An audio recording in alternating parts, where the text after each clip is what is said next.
Apocalipse 2, então a partir do versículo 18. Diz assim, a palavra do nosso Deus. Ao anjo da igreja em Tiatira, escreve: estas coisas diz o Filho de Deus, que tem os olhos como chama de fogo, os pés semelhante ao bronze polido. Conheço as tuas obras, o teu amor, a tua fé, o teu serviço, a tua perseverança e as tuas últimas obras mais numerosas que as primeiras. Tenho, porém, contra ti o tolerares que essa mulher Jezabel, que a si mesmo se declara profetiza, não somente ensine, mas ainda seduza os meus servos a praticarem a prostituição e a comerem coisas sacrificadas aos ídolos. Dei-lhe tempo para que se arrependesse. Ela, todavia, não quer arrepender-se da sua prostituição. Eis que a prostro de cama, bem como em grande tribulação os que com ela adulteram, caso não se arrependam das obras que ela incita. Matarei os seus filhos, e todas as igrejas conhecerão que eu sou aquele que sonda mentes e corações, e vos darei a cada um segundo as vossas obras. Digo todavia a vós outros, os demais de Tiatira, a tantos quantos não têm essa doutrina, e que não conheceram, como eles dizem, as coisas profundas de Satanás.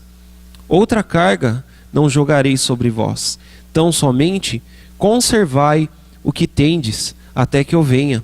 Ao vencedor que guardar até o fim as minhas obras, eu lhe darei autoridade sobre as nações, e com cetro de ferro as regerá, e as reduzirá a pedaços como se fossem objetos de barro. Assim como também eu recebi de meu Pai, dar-lhe-ei ainda a estrela da manhã. Quem tem ouvidos, ouça o que o Espírito diz às igrejas. Até aqui a leitura da palavra do nosso Deus. Vamos orar mais uma vez neste momento. Senhor nosso Deus, mais uma vez, ó Pai, nós vamos a Ti, ó Deus, primeiramente reconhecendo a nossa dependência, ó Deus, nos humilhando em Tua presença, porque nós mais do que tudo necessitamos ouvir a Tua voz, ó Pai. Nós já pudemos ouvir um pouco através da Tua palavra lida, ó Pai, e explicada em um primeiro momento. Nós queremos continuar, ó Pai, a ouvir a Tua voz, a falar aos nossos corações, ó Pai.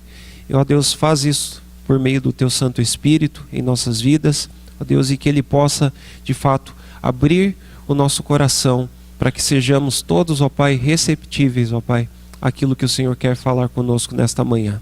É em nome de Cristo Jesus que nós oramos. Amém. Irmãos, o livro de Apocalipse sempre é um livro bastante desafiador para nós, principalmente por causa da simbologia e das dificuldades que nós temos aqui de interpretação com este livro. Mas algo que é sempre importante que a igreja deve entender, a relevância que este livro tem para a igreja no decorrer dos tempos. Uma das mensagens que nós encontramos aqui do próprio autor que escreve este livro, que é justamente o último livro da Escritura Sagrada, que também é o único livro de profecia que nós temos no Novo Testamento.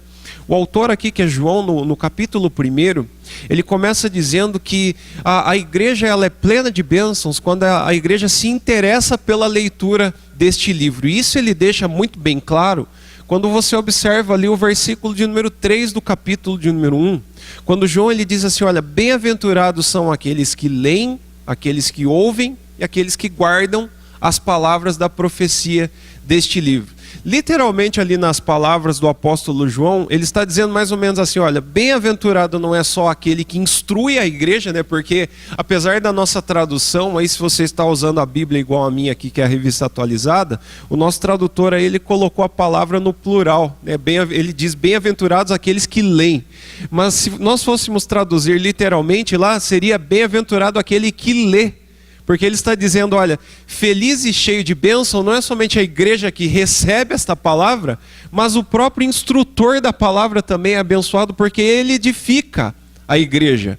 E depois ele vai dizer também que a igreja ela é bem-aventurada porque ela abraça essas verdades que são fundamentais para que ela venha viver em uma era, que é justamente o texto aqui em que eu já tinha exposto para vocês num primeiro momento, em uma era má, em um tempo mau. Então, como a igreja pode viver de forma pura, de forma santa, como nós cristãos podemos ser relevantes em uma época tão difícil? Então, esta é a mensagem de João para nós como igreja. E como eu disse, ele recebe uma visão do Senhor Jesus, e ele revela esta visão para a igreja de todos os tempos. E até mesmo o nome Apocalipse, às vezes ele gera um pouco de dificuldade para nós, né? Porque infelizmente, por causa de filmes e uma série de coisas que hoje nos são mostradas por aí afora, a ideia de Apocalipse, o próprio entendimento dessa palavra causa um pouco de dificuldade para nós entendermos, né? Porque Apocalipse não é uma palavra para dar medo para a igreja. A ideia de Apocalipse, muitas vezes que a gente escuta das pessoas por aí afora, é a ideia de destruição, né? de um horror terrível que está para acontecer com o mundo. Mas o sentido pleno ali da palavra não é tanto esse de destruição. Se a gente for entender literalmente o que significa a palavra Apocalipse, é justamente a primeira palavra que aparece lá no versículo 1 do capítulo 1, revelação, que literalmente significa tirar das trevas e colocar à luz. Ou seja, João está descortinando, é como se ele abrisse a janela para a igreja e mostrasse as coisas profundas que Deus vai fazer no decorrer dos tempos, tanto com a igreja como com este mundo ímpio e caído, e o que ele irá realizar até que este mundo seja plenamente restaurado. Então Apocalipse precisa, né, nós precisamos ler este livro, a gente precisa gastar bastante tempo na leitura desse livro. Eu sei que nós como igreja, nós apreciamos bastante o livro dos Salmos, né? Nós estamos lá, né, na Igreja Central estudando, não todos os salmos, porque eu acredito que a gente não vai conseguir, nem eu e nem o pastor Wesley, terminarmos todo aquele livro, mas nós estamos estudando bastante salmos, e todo mundo que a gente, todas as pessoas que a gente conversa lá e fala a respeito de salmos, eles falam, nossa, nós apreciamos demais os salmos. A gente se identifica bastante com os salmos, porque salmos falam ao coração, né? Salmos é a expressão mais pura do coração de todos nós. Então lá você encontra salmistas que falam desses sentimentos do coração. Mas o livro de Apocalipse também é um livro relevante, e nós precisamos ler este livro. Algumas coisas importantes para nós entendermos aí do contexto da passagem para nós. O capítulo 2 aí, o capítulo 3, como eu disse para vocês a princípio, se trata justamente da mensagem que João escreve a estas 7 igrejas. O número 7, para você que já é um pouco acostumado aí com a linguagem de Apocalipse, e até mesmo com alguns livros lá do Antigo Testamento, como o livro de Daniel, os números eles são muito significativos ali para o povo hebreu. Então o número 7, ele dá a ideia de algo completo, né, de uma completude ou até mesmo de uma perfeição. Então o número 7 aqui, que é uma amostra para nós desta mensagem que estas 7 igrejas recebem da parte de Deus aqui para João, né, para que ele revele esta mensagem às igrejas, eles simbolizam todas as igrejas espalhadas ao redor do mundo. Não somente aquelas 7 que aparecem ali na Ásia Menor, mas todas as igrejas. Justamente porque quando você lê todas essas cartas aí, que começa justamente com a carta a Éfeso e depois passa ali para a igreja de Esmirna, Pérgamo, Tiatira, a igreja de Sardes, Filadélfia, Laodiceia, todas essas igrejas têm problemas. Isso aqui é um ponto muito interessante para nós quando nós falamos sobre igreja. As igrejas têm problemas? Tem. Se você, assim como eu, você vive em um contexto de igreja e você já tem essa experiência de viver em uma igreja, você vai perceber que não existe igreja perfeita. Todas as igrejas estão em um processo. É assim que nós devemos enxergar a igreja. É assim que nós devemos estudar de forma correta esta parte da questão da eclesiologia bíblica. Por quê? Porque não existe qualquer tipo de igreja que seja pura enquanto aqui. Até tem um detalhe interessante, meus irmãos, se você já leu a primeira carta que o apóstolo Paulo escreve aos Coríntios, você observa lá uma coisa muito interessante quando Paulo ele vai falar acerca de igreja. Abra comigo rapidinho lá em 1 Coríntios capítulo 1, e eu gostaria que por favor alguém pudesse ler para mim o versículo 1 e o versículo de número 2. 1 Coríntios capítulo 1, versículo 1 e 2. E quem encontrar o texto pode ler para a gente bem forte.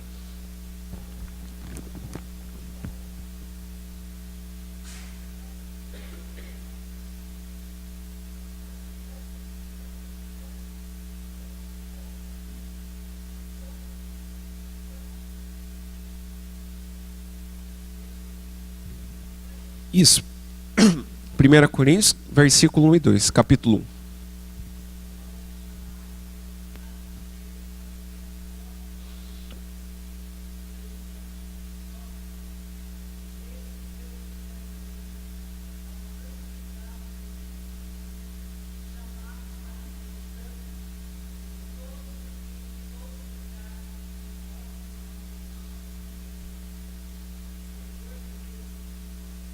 Isso.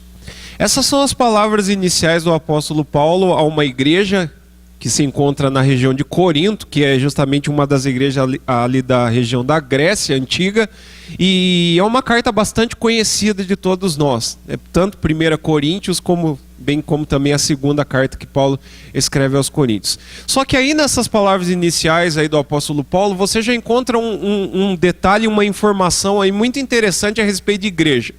Porque quando você lê a carta de 1 Coríntios, você fica chocado com a situação daquela igreja.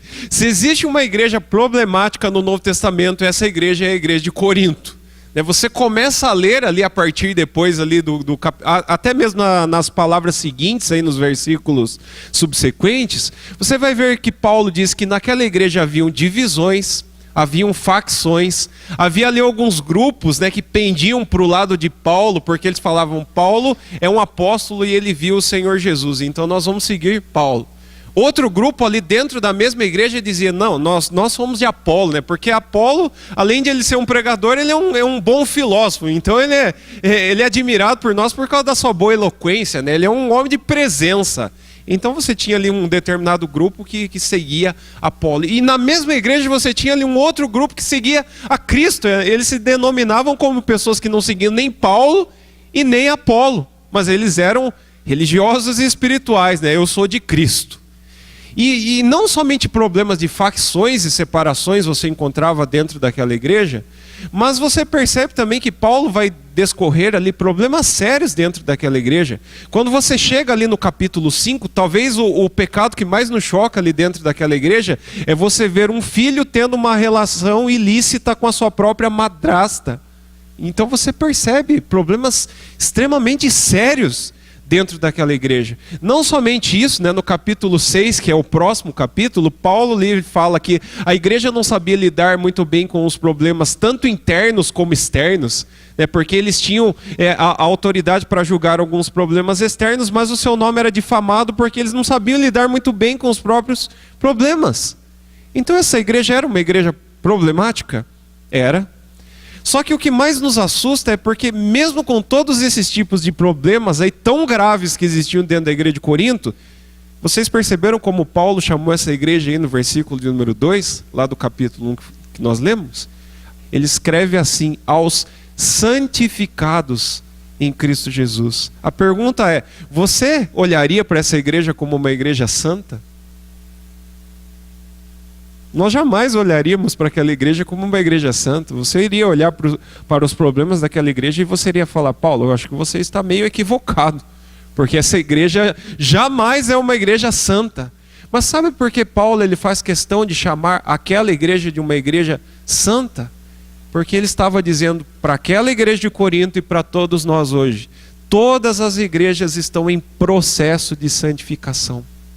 Até que o Senhor Jesus volte, nós sempre iremos encontrar os mesmos problemas que existiam em Corinto, os mesmos problemas que existiam em Éfeso, em Esmirna, em Pérgamo, em Tiatira e todas essas igrejas. Então elas representam muito bem tanto as lutas que nós travamos aqui como igreja, bem como também os elogios que o Senhor faz para algumas igrejas, porque ele não somente censura aqui alguns desvios, tanto morais, como pecados que existiam em determinadas igrejas e precisavam de correção, mas o Senhor Jesus também conhecia cada igreja e elogiava também as boas obras e as boas ações mediante o próprio Deus que eram realizados por meio dos crentes que estavam naquelas igrejas.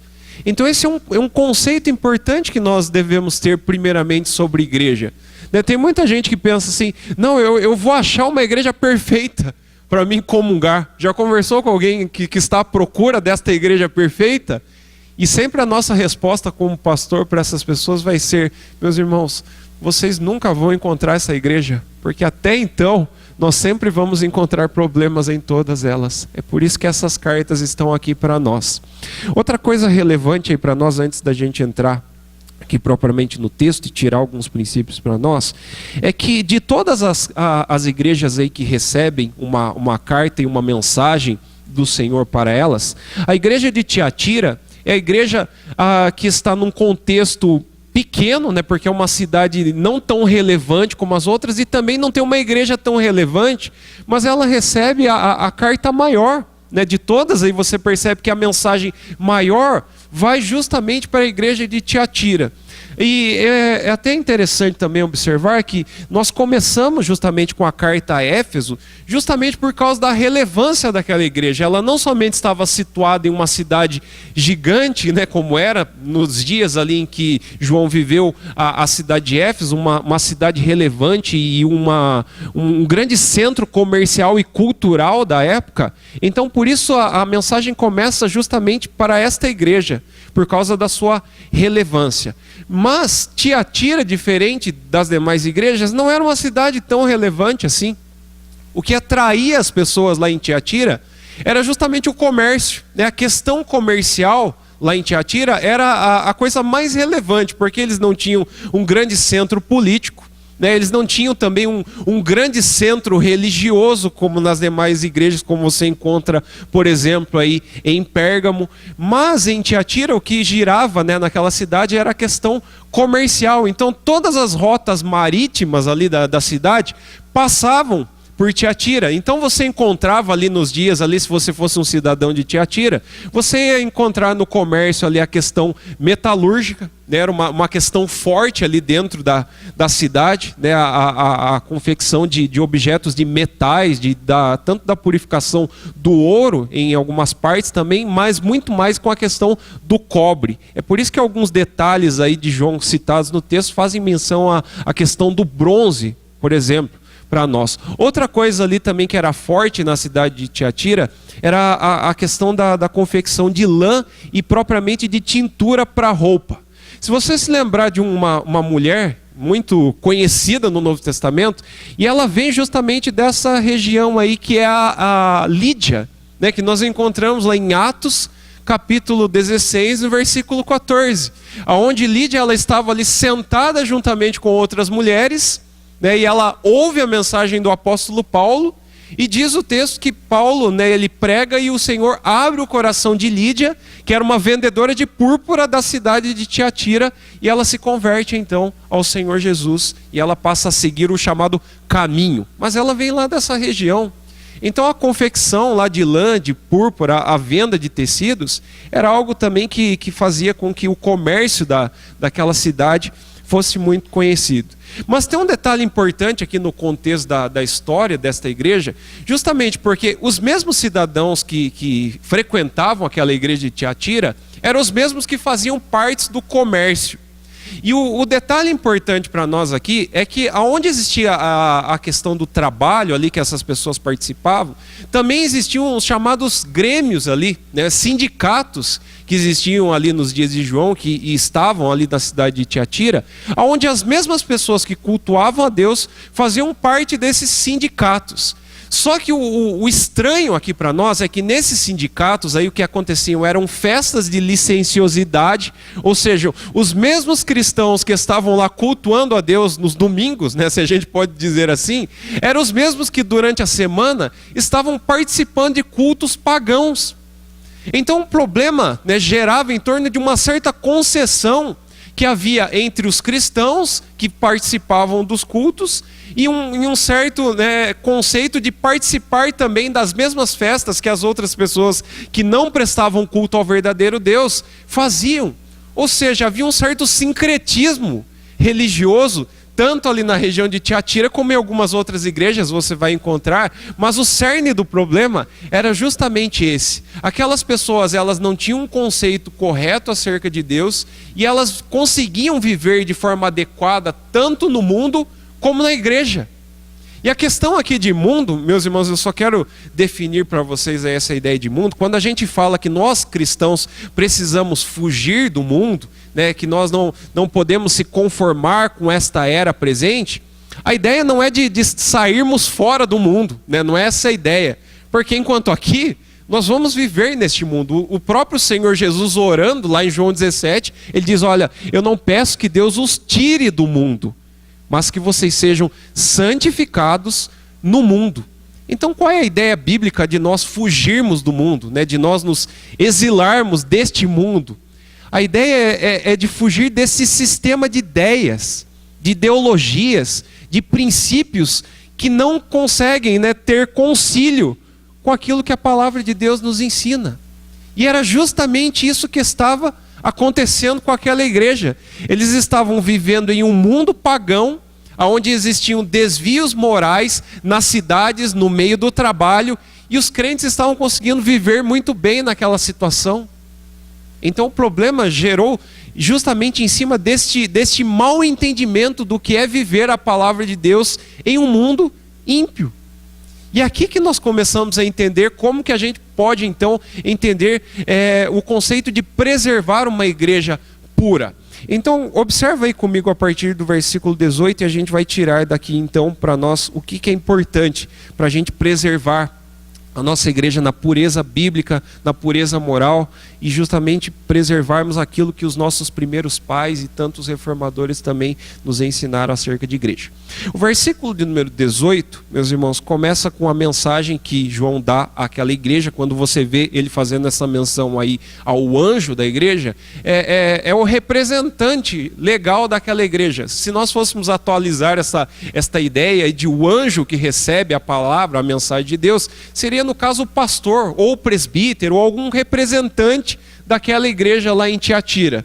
E a mensagem que João começa, as palavras iniciais de João começam justamente mostrando para nós qual o conceito que uma igreja precisa ter a respeito de Deus e do seu Filho. O que nós precisamos como igreja saber, ensinar, passar para as futuras gerações, para os seus filhos, para aqueles que têm filhos, a respeito de Deus, para que a nossa igreja possa ser relevante. Então ele vai qualificar para nós. A primeira coisa aí que João diz é que nós precisamos ter um conceito muito bem estabelecido de quem é o Filho de Deus. Perceba que ele usa aí a expressão o Filho de Deus. Ele não diz um Filho de Deus. E por que João ele faz questão de colocar aqui para nós um absoluto, dizendo que se existe um Deus, este é o Filho de Deus? Porque o contexto em que João viveu ali, né, nos seus dias, era um contexto pagão. Então não existia só uma divindade. Assim como também nos nossos dias a coisa não mudou. Né? Você vê aí os mais diversos conceitos a respeito de quem é Jesus, né, de quem é o Filho de Deus. E naqueles dias já era tão importante que a igreja entendesse isso, que João não poderia deixar de conceituar para aquela igreja quem era Deus e o seu Filho. Então ele diz, vocês não estão ensinando as pessoas a respeito de um Filho dos deuses, mas vocês estão ensinando a respeito do único Filho de Deus. E sabe por que também, meus irmãos, ele fala sobre o Filho de Deus? Porque nos dias em que João viveu, uma das divindades que eram adoradas lá no meio das 7 igrejas da Ásia Menor, e principalmente ali em Tiatira, era o deus Apolo. E Apolo era considerado como o filho de Zeus, que era a divindade maior, né, do mundo antigo ali. E Apolo era visto como uma divindade, como o filho dos deuses. E quando João ele qualifica aqui Jesus como o Filho de Deus, ele está dizendo, olha, não é Apolo, não é Artemis, né, que era uma outra divindade que era adorada também, não é qualquer tipo de outro ser que vocês têm como divino, que é de fato o verdadeiro Deus. Mas se existe um verdadeiro Deus, este é o Filho de Deus, Jesus Cristo. E por que é tão importante? Isso parece até mesmo meio simplista. Mas por que a igreja ela tem que ter esse conceito muito bem estabelecido de quem é o Filho de Deus? De quem é Jesus Cristo? O que ele é para a igreja? Porque, não diferente dos dias de João, como eu disse, meus irmãos, nós vivemos em um mundo pluralista, né, onde você tem vários conceitos de ideias sobre quem é Deus. Eu quero dar alguns exemplos para vocês que vão condizer justamente com as palavras de João. Nós vivemos em um mundo onde as pessoas, por exemplo, apreciam bastante o ensino de Jesus. Você conversa com algumas pessoas, né? E eu vou usar o Tiago aqui, eu falo, Tiago, você gosta do que Jesus ensinou? Né? Você admira, né, as palavras de Jesus, a ética de Jesus, né, que é encontrada lá, por exemplo, no capítulo 5, né, 6 e 7 lá do Evangelho de João? São ensinos, né, preciosos e você não encontra aquilo na mais alta filosofia, né, se você estudar.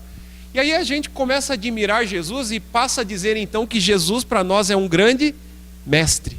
Já viu pessoas que falam assim? Nossa, Jesus para mim é um grande mestre. Jesus é incomparável no seu ensino. Então o conceito que algumas pessoas têm por aí a respeito de Jesus é que Jesus é um bom mestre. É diferente de qualquer outro mestre. Ele é o melhor no caso. Mas a pergunta é, Jesus ele é simplesmente só um bom mestre? Perceba que aqui a gente incorre num outro erro também. Ensinar para as pessoas somente ética moral. E principalmente esse é um risco aí que muitas vezes professor que ensina criança corre esse risco. Eu vou ilustrar aqui para vocês entenderem o que eu estou falando.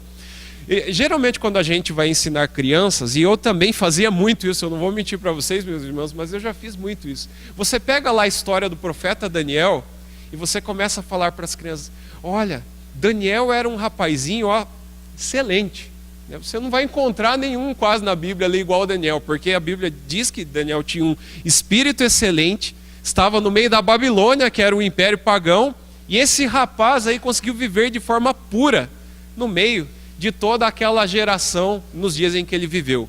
E aí a gente fala para os filhos, né, para as crianças assim, olha, você tem que aprender a ser como Daniel, né, você tem que ter a ética, né, de Daniel. E aí nós perdemos uma criança, sabe por quê?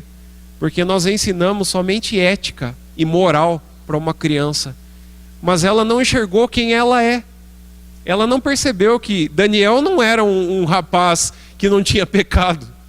Já percebeu que nós taxamos alguns homens da Bíblia como heróis e eles mesmos não os descrevem como heróis? Porque lá no capítulo 9, a oração que Daniel faz lá, ele diz, Senhor, a nós pertence o corar de vergonha. Se Daniel estivesse se isentando dos pecados da nação, ele dizia, esses aí pecaram, eu não tenho culpa disso, né? Eu não tenho parte com o pecado da nação, eles estão aqui por causa do que eles cometeram. Mas Daniel fala, nós pecamos, nós erramos, nós falhamos. E aí quando você percebe que Daniel não é tão bom assim, você percebe que Daniel é um tipo, ele apontava para alguém que seria exatamente perfeito e que esse de fato teria um espírito excelente e esse sim conseguiria viver no meio de um mundo sem pecado. Quem que é este? O Filho de Deus. Então você percebe que já mudou o foco da história? A gente ensina histórias, mas a gente coloca o foco no lugar errado. É a mesma coisa que acontece, por exemplo, com histórias como, por exemplo, do rei Davi. Nós falamos para as crianças, olha, Davi era um rapazinho bonito, né? Deus escolheu ele porque ele era um rapaz de boa aparência, estava escondidinho lá e o profeta Samuel disse, olha, esse aí que Deus quer escolher. Ele vai ser o monarca de Israel. E quando nós olhamos para aquela mensagem, né, no primeiro livro de Samuel, quando Davi ele derrota aquele gigante, né, com uma destreza tal de conseguir derrubar o gigante com uma pedra, nós falamos, olha crianças, vocês precisam aprender a ser como Davi. Davi ele era corajoso, né, Davi era ousado, Davi ele era alguém que não se intimidava diante dos seus gigantes. Aí aonde que ficou o foco da história novamente? Em Davi. E sabe qual que é o detalhe mais interessante aí para vocês que dão aula de escola dominical? Que por mais incrível que pareça, o principal da história ali não é Davi nem o gigante Golias. Sabe quem é o principal da história? Talvez isso vá assustar alguns aqui de vocês, mas é a pedra. A pedra. Sabe por quê? A gente tem uma leitura bíblica de interpretar a Bíblia pela Bíblia. Sempre quando você vai para o Novo Testamento, você percebe como Jesus ele se intitula lá no Novo Testamento, tanto para a igreja, como pelos ensinos do apóstolo Paulo, do apóstolo Pedro, por exemplo, ele diz, eu sou a pedra fundamental. Quando Paulo ele foi falar sobre Cristo Jesus, ele diz que este lá, se você quer o texto bíblico para confirmar isso, em 1 Coríntios capítulo 10, versículo 4, diz que todos bebiam de uma pedra espiritual, falando lá sobre o povo que atravessou o Mar Vermelho lá no Antigo Testamento. Quem era essa pedra? Paulo diz lá, esta pedra era Cristo. Cristo. Então você percebe que o foco muda para nós? Jesus não é mais um mestre somente, mas Jesus agora passa a ser um Salvador. É isso que a igreja precisa ensinar para as crianças. É isso que nós precisamos ensinar para a igreja. Que Jesus ele é o Filho de Deus e não um mestre somente. Porque mestre, bom mestre, Buda foi um bom mestre. Maomé é tido lá pelas religiões orientais também como um grande mestre. Você olha para ele como um grande vulto de boa ética e moral. Ele ensinou grandes coisas através daquilo que ele fez, do exemplo da caridade, das boas ações. Isso você vai encontrar em muitas religiões aí que são pregadas por aí. Por exemplo, no Espiritismo, o Allan Kardec é tido pelos espíritas como um grande vulto. Por quê? Porque ele tinha uma boa ética moral. Mas qual é o Cristo do Espiritismo? Qual é o Cristo do islamismo? Será que é o mesmo Cristo que nós ensinamos? Não é, porque nós não temos um grande profeta somente, um grande mestre. A igreja sempre vai ensinar o conceito de que nós temos um perfeito Salvador. Porque se você for lá nos túmulos lá de todos esses tidos aí por muitos como deuses orientais, né, você vai ver que os ossos deles estão lá. O túmulo deles, a tumba deles está lá com os ossos deles, com a cinza deles. Mas se você for no túmulo de Cristo Jesus, você não vai encontrar nada lá. Porque Jesus não morreu para ser um grande mestre, mas ele morreu para ser um perfeito Salvador. Salvador. Então você percebe que aqui a gente tem um conceito estabelecido para a gente manter uma igreja pura. Qual é o conceito? Ensinar as pessoas de que Cristo não é mais um no meio de uma série de deuses que é pregado por aí, mas ele é o único Filho de Deus. E até interessante, meus irmãos, que quando a gente fala sobre a questão da idolatria, a gente pensa assim também, idólatra é só aquele que constrói uma imagem, né, de um Deus, de barro, por exemplo. Mas não, idolatria é muito mais, né, do que você confeccionar uma imagem.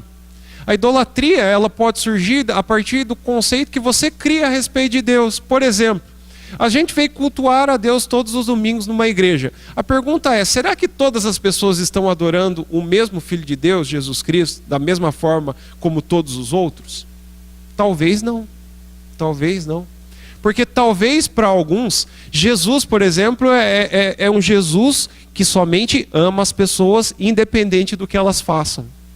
Esse é um conceito que nós temos aí no mundo em que nós vivemos. E isso ficou muito bem claro para nós, principalmente aí neste período político, né, que a gente viveu. Nós fomos chamados pelas pessoas de pessoas intolerantes. Por quê? Porque nós condenamos a prática da homossexualidade, por exemplo, que é um conceito que a Bíblia se opõe, e nós falamos, Deus não aprova isso. E aí o movimento, né, que é a favor disso e defende essa causa, ele vai dizer, vocês não conhecem o Jesus que nós conhecemos, porque o Jesus que nós conhecemos, ele nos ama da forma como nós somos. Então você percebe que aí está o problema? Jesus, ele não somente ama as pessoas, ele não ama as pessoas a ponto de deixá-las como elas estão, mas o amor de Cristo Jesus é um amor que modifica o caráter, modifica o interior das pessoas e promove salvação. Salvação. Então isso aqui é algo que a igreja constantemente precisa ensinar. Quem é Jesus? O que ele é para nós? Ele é, acima de tudo, um perfeito Salvador. Correndo aí no texto, eu tenho até que horas? Das 11? Tá, obrigado. Versículo 1 ainda, rapidinho aí pra gente. Ele coloca mais 2 detalhes a respeito de Jesus. Ele diz que Jesus, ele é o Filho de Deus, e ele diz também que Jesus, ele é aquele que tem olhos como chamas de fogo e pés como de bronze polido. 2 imagens aí extremamente interessantes para nós a respeito do Filho de Deus. Porque João está dizendo assim, olha, o conceito que a gente precisa ter de Deus é que Deus, ele também é alguém que precisa ser temido pelas pessoas. Eu sei que isso é algo que, às vezes, é um conceito que nós não gostamos de ter acerca de Deus. Ter medo de Deus. Geralmente nós não vamos falar isso para as pessoas. Mas eu quero dar um detalhe bíblico para vocês, que é uma palavra extremamente usada lá no Antigo Testamento e também muitas vezes no Novo Testamento, com o conceito, de fato, de ter medo de Deus. Eu vou dar um texto somente para você do Antigo Testamento. Provérbios, que é um livro de sabedoria. Ele começa lá no capítulo 1 dizendo que a verdadeira sabedoria ela é estabelecida a partir de um preceito. Qual é o preceito? Temor de Deus. Ele diz então lá no versículo 7 que o temor a Deus é o princípio do saber. Os loucos lá, diz o sábio, eles desprezam esse tipo de entendimento. Mas o sábio, a primeira coisa que ele entende é que Deus ele precisa ser temido. Temido. Esta imagem aí do olhos com chamas de fogo era o pavor lá que alguns cidadãos lá de Tiatira tinham de uma certa imagem lá que era chamada de o olho de Apolo, que era uma relíquia da época. E todo mundo que olhava para aquela relíquia ficava temeroso por causa daqueles olhos pegando fogo. Aí ele falou, olha, vocês não precisam ter medo de nenhum Apolo, porque o único que vocês devem temer de fato é o Filho verdadeiro de Deus, Jesus Cristo, porque os olhos dele sim são olhos cheios de ira contra a impiedade, contra a injustiça, contra o pecado. E quando a igreja olha para Deus, nós precisamos temê-lo, temê-lo. Antigamente a gente falava assim, principalmente para aqueles que viveram há algum tempo atrás, como eu, na igreja presbiteriana, eu achava muito interessante, assim, quando eu entrava, quando eu era criança, dentro da igreja presbiteriana, você não via algumas coisas que hoje, por exemplo, você encontra. Eu não estou dizendo que isso é errado, tá, meus irmãos? Mas era uma coisa que os nossos pais antigamente tinham, aquele respeito, aquela reverência quando você entrava na igreja. Você entrava na igreja, você via um silêncio absoluto, na igreja, você via pessoas orando, pessoas ali meditando na Bíblia antes de começar o culto, antes de começar a exposição da palavra de Deus, antes de começar o momento dos cânticos. E ali você percebia um certo, não somente respeito, mas um temor que até mesmo as crianças tinham, porque eu lembro que os diáconos eles eram muito zelosos, as crianças começavam a fazer aquela bagunça que é normal de toda criança, e os diáconos iam lá com todo cuidado e falavam, olha, nós estamos no santo lugar de Deus, nós estamos aqui porque a presença de Deus está aqui. Então essa é a visão correta que nós precisamos ter de Deus, esse devido temor, não somente reverente, mas a gente precisa entender que Deus ele se faz presente aqui de fato e nós precisamos temê-lo. É uma imagem que as crianças elas precisam ter a respeito de Deus. E até interessante porque tem alguns assuntos que a gente tenta isentar as crianças de aprenderem. Tem alguns textos da Bíblia que a gente fala, opa, esse aqui eu não posso falar para os meus filhos porque eu acho que é pesado demais. E é interessante estudar a Bíblia, que você percebe que sempre quando Deus ele ia consertar a vida lá do povo de Israel, sabe quem que ele chamava para ouvir todos os pecados lá que os pais cometiam? As crianças. As crianças ouviam das coisas mais terríveis que os seus pais faziam. A pergunta é, por quê? Porque elas precisavam criar temor no seu coração, para que sempre quando ela estivesse diante da faculdade lá, por exemplo, que hoje é o grande desafio, viver como um cristão dentro de uma faculdade, elas iriam lembrar, olha, um dia eu vi lá, os meus pais me ensinaram que Deus ele é temível, eu tenho que temer a Deus, porque quando Ele olha para a minha vida e se eu não estou de acordo com ela, Ele vai tratar de forma justa para com os meus pecados e para com aquilo que eu faço que não o agrada. Então a gente conserta as nossas crianças lá na tenra idade, colocando esse devido temor. E a igreja precisa ensinar novamente isso para as nossas crianças, para os nossos jovens, porque é isso aqui que vai fazê-las desviar do mal. Hoje à noite eu vou pregar um texto aqui que eu vou falar justamente de um personagem bíblico, que é Davi, que ele passou por um momento de deslize, mas o que consertou aquele momento na sua vida foi a nova visão que ele teve a respeito de Deus, que fez com que ele viesse a tratar momentos de deslize em sua vida, mas agora da forma correta. Pés de bronze, meus irmãos, rapidinho aí para a gente só encerrar, é a ideia de santidade, de pureza. Deus ele anda nas igrejas, esta é a visão aí que João tem, como alguém que tem pés como bronze polido, que simboliza a sua glória, a sua pureza, a sua santidade. Como eu disse, era comum lá nos dias de Tiatira você encontrar dentro do comércio a questão do bronze, da questão da metalurgia, e eles sabiam muito bem o que era um metal polido, a ponto de você enxergar a sua face diante daquele metal.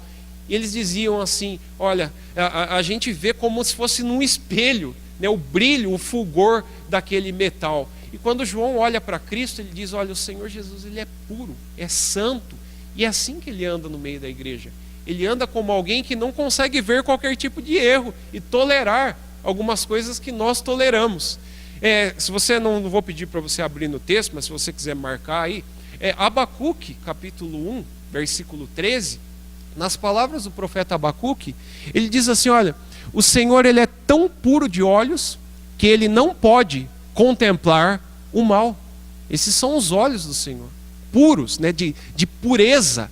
E até interessante porque uma das menções aí no versículo 20, de uma mulher, de uma certa mulher que existia lá na igreja de Tiatira, era chamada Jezabel, que não era propriamente o nome desta mulher, mas era uma personagem que simbolizava aquela Jezabel lá do Antigo Testamento, aquela que fez o povo de Deus pecar, aquela que era a esposa de Acabe, né, que levou a nação de Israel a pecados dos mais terríveis. E eu não sei se você sabe, mas sabe o que significa o nome Jezabel?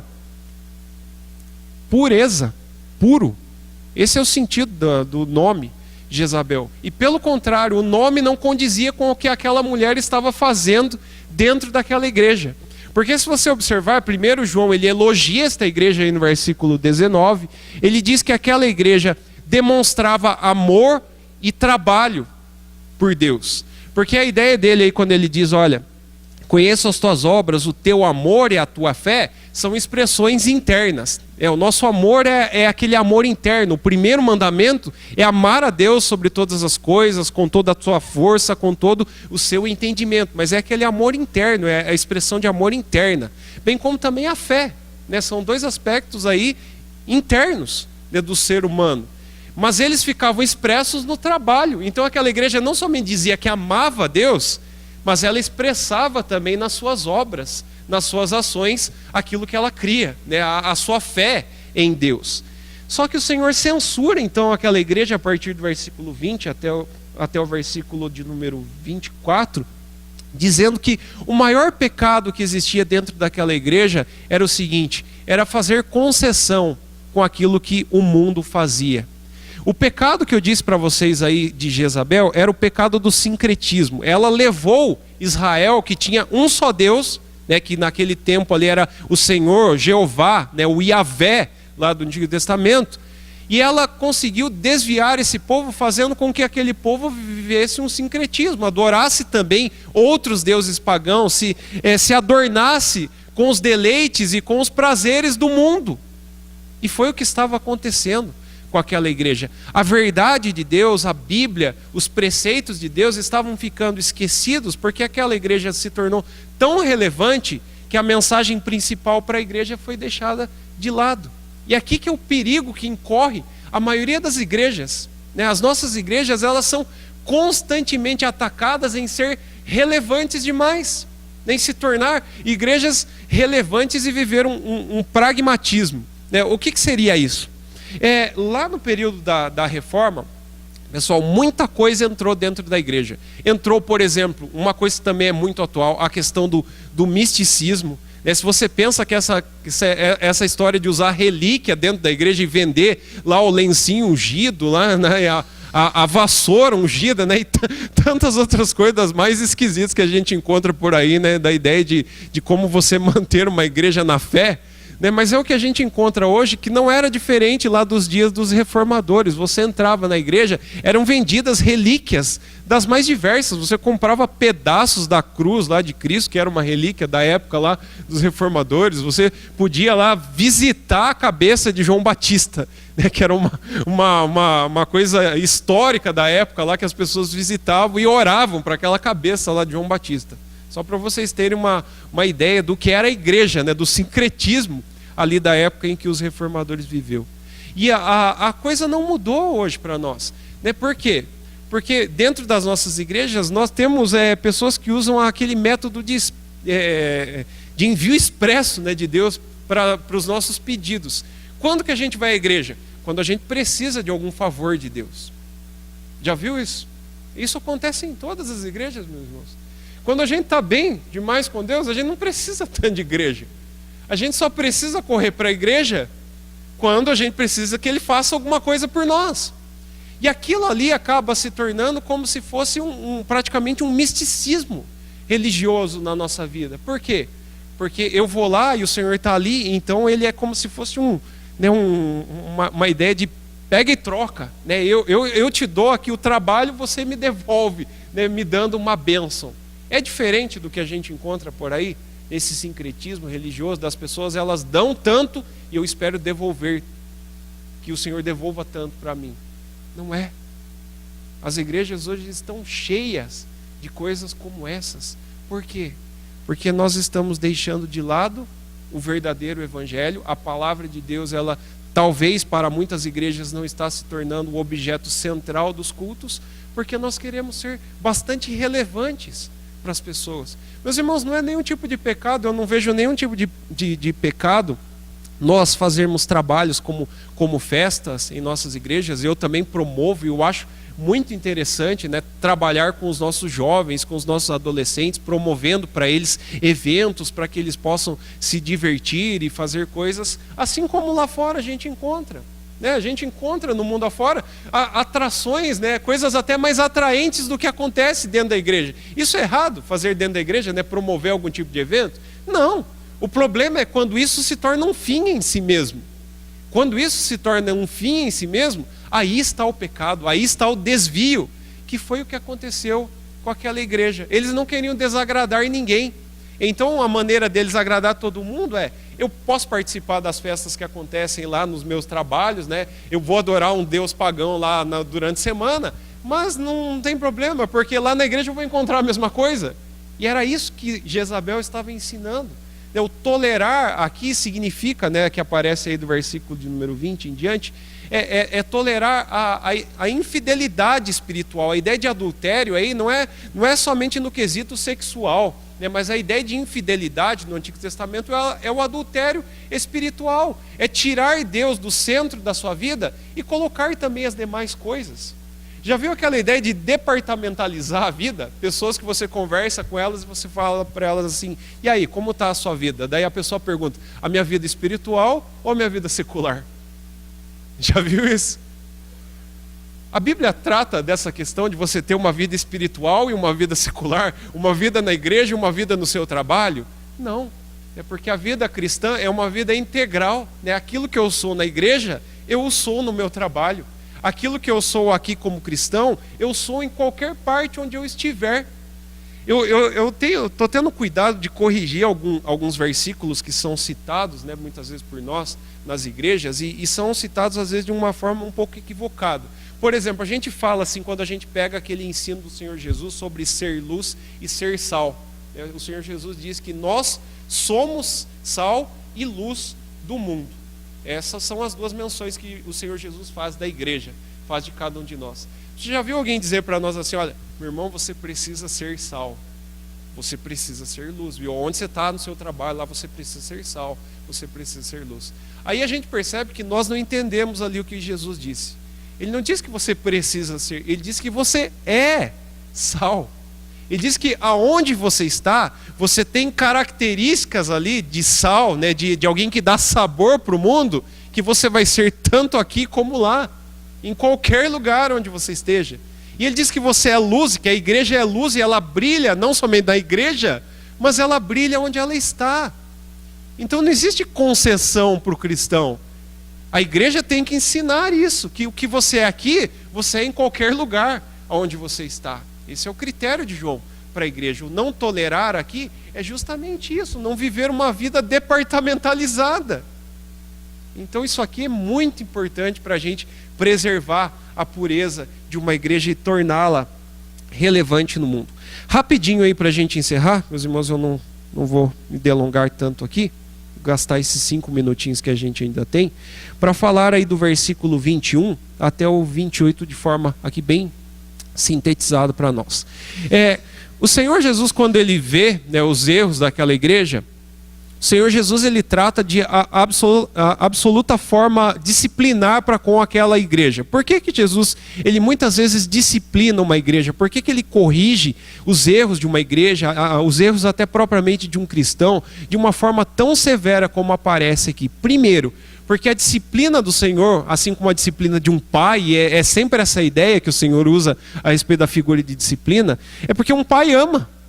É um pai que tem um filho e vê o seu filho saindo fora da linha, como a gente diz. Um pai que de fato ama, ele jamais vai deixar o filho continuar a viver daquela forma. Isso acontece também com uma igreja. Quando uma igreja sai fora da linha, a maneira do Senhor Jesus tratar com uma igreja talvez seja de uma forma disciplinar por causa do amor que o Senhor tem para com aquela igreja. E aqui a gente vê um detalhe muito interessante sobre a questão da tolerância. Meus irmãos, tolerância é uma coisa que a gente quase não tem. É quase raro você achar uma pessoa tolerante, né? Porque nós não conseguimos tolerar o erro de ninguém. Sempre quando alguém falha com a gente, meus irmãos, assim como eu, você certamente fica emburrado. E a gente vira a cara, não quer mais falar, né? Às vezes a gente encontra alguns que parecem até criança, né? Não quero mais falar com você, viu? Não fala mais comigo. Porque a gente não tolera erro de ninguém. Não é assim que nós somos? Eu sou assim, eu sei que você é assim também. Nós somos assim. A nossa natureza é assim. E sabe o que é mais impressionante sobre o caráter de Deus? É que diferente de nós, Deus ele tem muita tolerância com os nossos erros. Ele é tão tolerante, tão paciente quando nós falhamos, que ele dá tempo para a gente mudar. Foi isso que ele fez com Jezabel. Jezabel errou. A Bíblia diz aí para nós, no versículo de número 21, que Deus ele deu tempo para que ela se arrependesse dos seus erros. Deus ele continua sendo o mesmo e dando tempo para todas as pessoas que erram, porque ele é paciente. Tem até um detalhe interessante para nós, que é o seguinte: por que Jesus não voltou ainda, né? A coisa que o cristão mais deseja é que Cristo volte, pelo menos deve ser, né? Pelo menos na teoria. Essa deve ser a oração de todo cristão: Senhor Jesus, volta, venha o teu reino, seja feita a tua vontade. É assim que nós oramos, né? A oração do Pai Nosso. A pergunta é: por que Jesus não voltou até agora? Justamente por causa da sua paciência e tolerância com muita gente que está no erro e precisa se corrigir, deixar o pecado, se arrepender, se converter de fato. Aonde que a gente encontra isso? Você vai encontrar lá em 2 Pedro 3, lá no versículo 9. Nas palavras de Pedro, ele diz: olha, o Senhor Jesus ele não voltou, porque na sua paciência, na sua longanimidade, ele está sendo tolerante para que muita gente se arrependa e volte-se para o caminho dele. Então este é o nosso Deus. Ele fez isso com aquela igreja, ele fez isso com Jezabel, mas ao mesmo tempo que o Senhor Jesus ele é paciente, ele é longânimo, ele é benigno, o Senhor também ele não vai tolerar de forma plena os pecados que nós cometemos até que nós o corrijamos. É assim que Deus vê os erros da igreja e os erros de cada um de nós. Então como que Deus age? Aí é descrito uma forma bem severa de Deus tratar, porque ele diz assim, olha, versículo de número 22. Primeiro ele prostrou de cama Jezabel, ou seja, ele enviou enfermidade, literalmente aí ele colocou ela num leito de enfermidade. Depois ela teve tribulação, e não somente ela, mas aqueles que condiziam com aquilo que ela ensinava naquela igreja. Ela tinha uma certa preeminência, né? uma certa autoridade, talvez porque ela fosse esposa de alguém que ensinava ali, então ela tinha uma certa preeminência no ensino. E aqueles que a seguiram, né, também caíram de cama prostrados, bem como também tiveram tribulação, e alguns morreram. Inclusive que é descrito aí no versículo 23. Por que Deus ele trata de forma tão severa assim o erro? Porque Deus, segundo o próprio texto diz para nós, ele é assim. Os olhos dele são como olhos de chama ardente, como fogo ardente. A pergunta é: Deus pode fazer isso com alguém? Faz. Infelizmente a gente vê vidas e vidas que são ceifadas, que infelizmente prosseguiram no erro e não se arrependeram, e que daqui a pouco vem a morte, né? Talvez por uma doença, sei lá. Isso acontece ainda. Veja que é um texto do Novo Testamento. Essa aqui não é uma descrição do Antigo Testamento, porque tem muita gente que fala que Deus lá no Antigo Testamento era um Deus irado, e quando ele via coisa errada, ele ceifava a vida daqueles que estavam no erro. Mas aqui você tem um texto do Novo Testamento que prova para nós que o Senhor Deus, na sua tolerância, ele pode tolerar até certo ponto. Mas nós vemos isso muitas vezes acontecendo. Quantos jovens por aí perdendo a sua vida?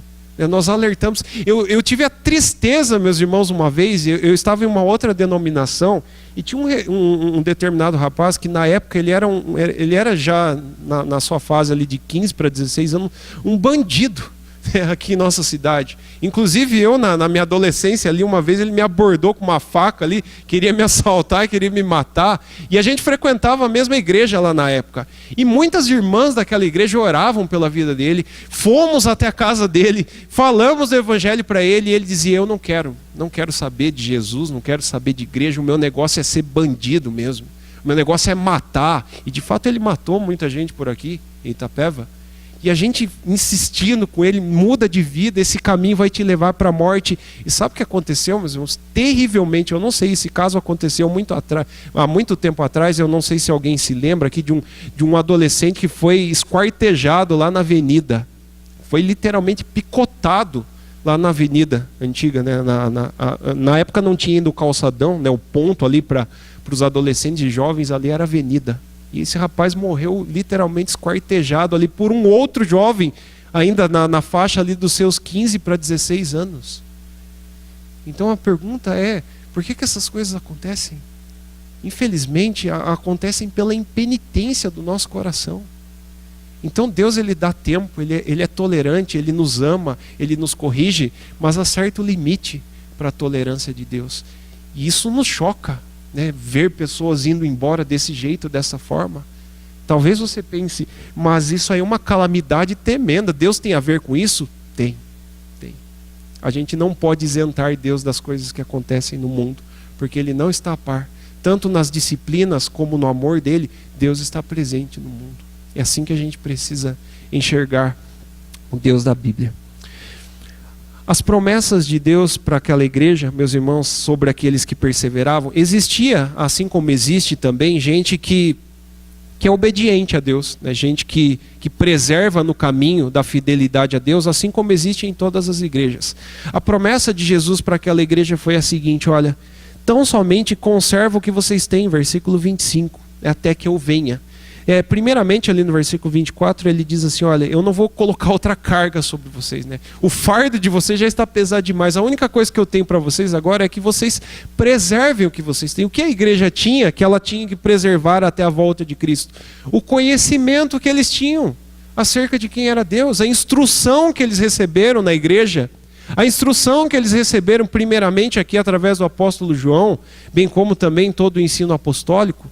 Aquilo ali que era o conteúdo que a igreja tinha, então eles tinham que guardar aquilo ali de forma muito clara e muito segura, o que eles conheciam a respeito de Deus, que seria o que daria garantia para que aquele povo, para que aqueles membros daquela igreja fossem preservados até a volta do Senhor Jesus. Então a promessa de Jesus para aqueles seria então o que é encontrado ali no versículo 26, ao vencedor que guardar até o fim as minhas obras, eu lhe darei primeiramente autoridade sobre as nações. Aquela igreja, bem como aquela cidade, como eu disse para os irmãos, não era uma cidade assim tão exponencial como as outras. Mas para uma igreja tão pequenininha, uma cidade tão pequena e insignificante, a mensagem de Jesus foi assim: olha, o meu reino é maior do que qualquer reino da terra. Essa cidade é tão insignificante, mas o meu reino, ele abrange todos os salvos no mundo inteiro, e vocês vão participar comigo do meu reino. Esta é a promessa de Jesus para uma igreja fiel, para um povo fiel, para um crente genuinamente fiel a ele, participar do governo de Cristo como vencedor, que irá destruir, como aparece no versículo 27, com cetro de ferro, as nações ímpias, toda impiedade.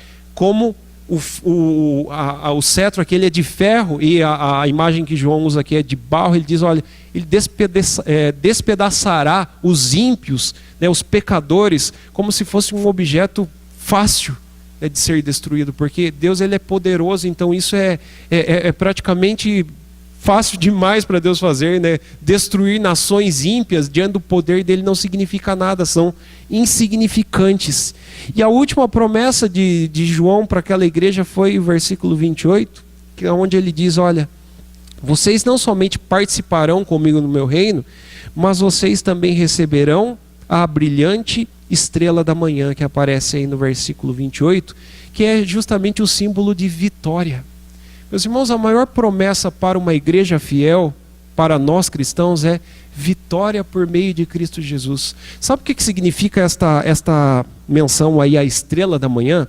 Estrela da manhã, ela representava lá a figura do planeta Vênus, né, que na brilhante manhã é a estrela que mais ela é a estrela mais reluzente, né, nos céus pela manhã.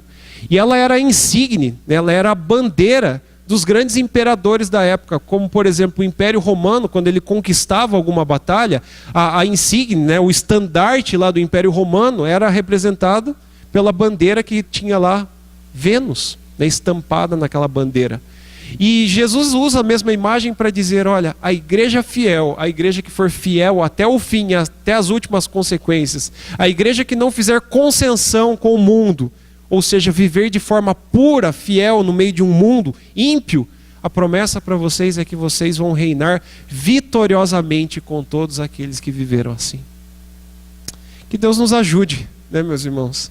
Que Deus nos capacite para nós vivermos em um mundo onde nós vamos ser tão tentados a viver de forma ímpia e pecadora, que o Senhor Jesus nos preserve como igreja, né? Eu gosto demais de ser presbiteriano, né? Se tem alguém que gosta da presbiteriana e ama a igreja, esse sou eu. Eu posso dizer para você, eu gosto demais da minha igreja, e a minha oração é para que Deus nos preserve, né? Que Ele mantenha a nossa igreja sempre relevante, assim como foi neste mundo, e que esses princípios aqui, eles possam nortear a nossa vida aí no decorrer dos tempos.